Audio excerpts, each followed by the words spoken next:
The statements we're about to show you are from the Holy Quran, and is said to be the official, unchanged, pure word of God, revealed over 1400 years ago. Claiming to be the word of God is a heavy statement, and without proof, or if a single contradiction is found within the book, the apparent word of God will be proven false. So without further ado, let's put the book to the test.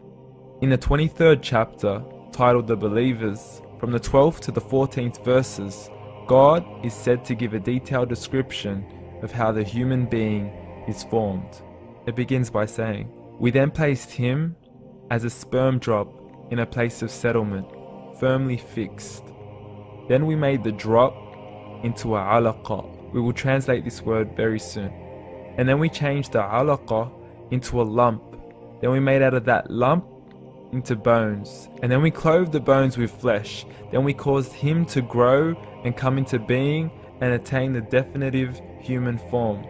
In the 21st century, we can now safely say that this verse is clearly describing the process of human development in correct chronological order.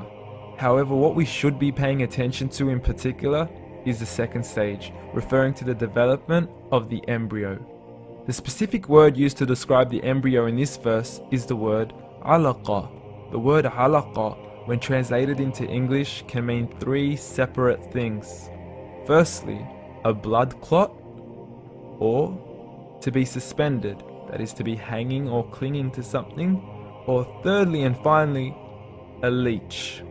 Now, all three definitions don't come anywhere near what we perceive to be the human embryo. So, why are these words used, and what significance do they share with the human embryo?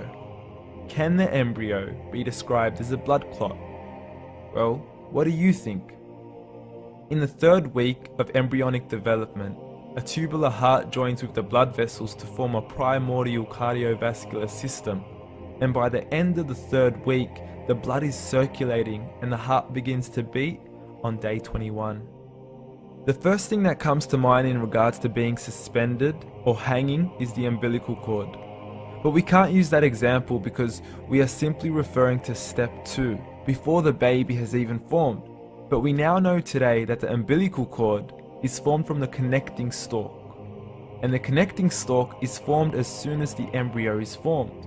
The embryo's connecting stalk has even been described by John Allen and Beverly Kramer as an object to suspend the developing embryo in the extra-embryonic column. So an embryo is suspended and does have a strong resemblance with a blood clot. What on earth would an embryo have to do with a leech? Figure A shows the structure of an embryo at 25 days. Figure B shows a leech. Now please note once again that the embryo in this stage is no greater than the size of a kernel of wheat. This is an X-ray of the embryo at 22 days.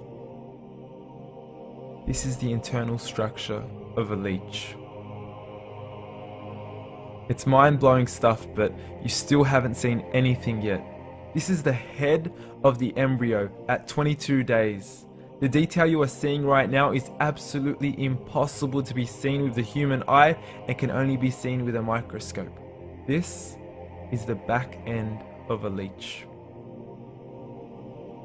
There's no other words used to describe this other than mind-blowing.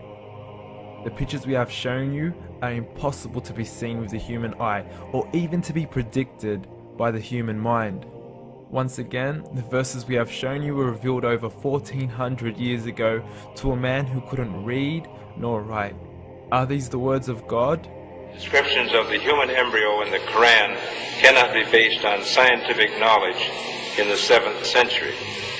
The only reasonable conclusion is that these descriptions were revealed to Muhammad from God, from God, from God, from God, from God.